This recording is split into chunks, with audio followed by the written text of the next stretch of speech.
ನನ್ನ ಬರ್ಡೇಗೆ ಏನೇನೆಲ್ಲ ಗಿಫ್ಟ್ ಬಂದಿದೆ ಅಂತ ನೋಡೋಣವಾ? ತೋರಿಸ್ತೀನಿ ಬನ್ನಿ. Watch, thank you. ಕ್ಲಚಸ್ ಚೆನ್ನಾಗಿದೆಯಾ? ಕೂದಲು ಕರ್ಲಿ ಇದೆ ಅಲ್ವಾ, ಅದಕ್ಕೋಸ್ಕರ ನೋಡಿ. Tan tan, my favourite nail paint colour, ನನಗಿಷ್ಟ ಇದು. ಇದೆಂತ ಇದು?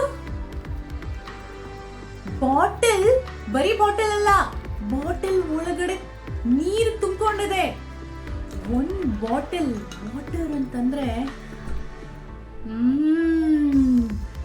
365 ಡೇಸ್ ಅಲ್ಲಿ ಈ ಹನಿ ನೀರನ್ನ ಇಟ್ಕೊಂಡ್ರೆ ಆಲ್ಮೋಸ್ಟ್ ಎಷ್ಟು ದಿನ ಬರ್ಬೋದು, ದಿನ ಏನು ತಿಂಗಳುಗಟ್ಲೆ ಬರ್ಬೋದಾ ಅಂತ. ಒಂದ್ ನಿಮಿಷ.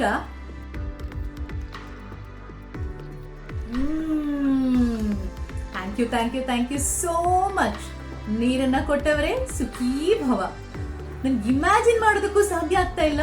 ಬಾಟಲ್ ಅಲ್ಲ, ಬಾಟಲ್ ಒಳಗಡೆ ಇಷ್ಟು ನೀರು ತುಂಬಿಸ್ಕೊಟ್ಟಿದ್ದಾರೆ ಅಂತಂದ್ರೆ ಹಬ್ಬ, ಈ ಬರ್ಡೇಗೆ ಈ ಗಿಫ್ಟ್ ಅಂತೂ ಮರೆಯೋಕ್ ಆಗ್ತಾ ಇಲ್ಲ ನನಗೆ. Thank you so much.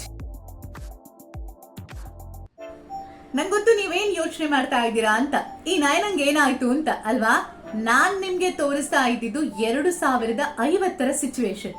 ಇದೇ ರೀತಿ ನಾವು ನೀರನ್ನ ವೇಸ್ಟ್ ಮಾಡ್ತಾ ಇದ್ರೆ, ನೀರನ್ನ ಉಳಿಸೋದ್ರ ಬಗ್ಗೆ, ನೀರಿನ ಪ್ರಾಮುಖ್ಯತೆಯನ್ನ ಅರ್ಥ ಮಾಡ್ಕೊಂಡಿಲ್ಲ ಅಂತಂದ್ರೆ ಇದೇ ತರಹದ ಸಿಚುವೇಶನ್ ಅನ್ನ ರೀಚ್ ಆಗ್ತೀವಿ. ಹಾಗಾಗಬಾರ್ದು ಅಂತ ಹೇಳಿದ್ರೆ ನಾವು ಹನಿ ನೀರಿಗೂ ಮಹತ್ವ ಕೊಡಬೇಕು, ಅದನ್ನ ಉಳಿಸೋದ್ರ ಬಗ್ಗೆ ಯೋಚನೆ ಮಾಡಬೇಕು. ಹೌದು, ನಮ್ಮ ಮುಂದಿನ ಪೀಳಿಗೆಗಾಗಿ ನಾವು ಇವತ್ತಿನಿಂದಾನೇ ಒಂದು ಹನಿಯನ್ನ ಕೂಡ ವೇಸ್ಟ್ ಮಾಡದೆ ಲೆಕ್ಕ ಇಟ್ಟು ಉಳಿಸ್ಕೊಂಡು ಹೋಗೋಣ. ಏನಂತೀರಾ? ನಮ್ಮ ಬಿಗ್ ಎಫ್ಎಂ ಅಲ್ಲಿ ನಾವು ಶುರು ಮಾಡಿದ್ದೇವೆ ಜಲಾಂದೋಲನ.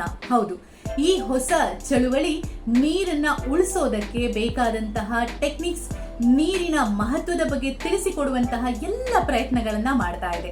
ನೀವು ಕೂಡ ಕೈ ಜೋಡಿಸಿ 92.7 ಬಿಗ್ ಎಫ್ಎಂ ಜೊತೆಯಲ್ಲಿ ಬನ್ನಿ, ಹನಿ ನೀರನ್ನ ಉಳಿಸೋಣ, ನಮ್ಮ ಮುಂದಿನ ಪೀಳಿಗೆಗೆ ಕೊಡುಗೆಯನ್ನ ಕೊಡೋಣ. ಇದು 92.7 ಬಿಗ್ ಎಫ್ಎಂ ನ ಜಲಾಂದೋಲನ.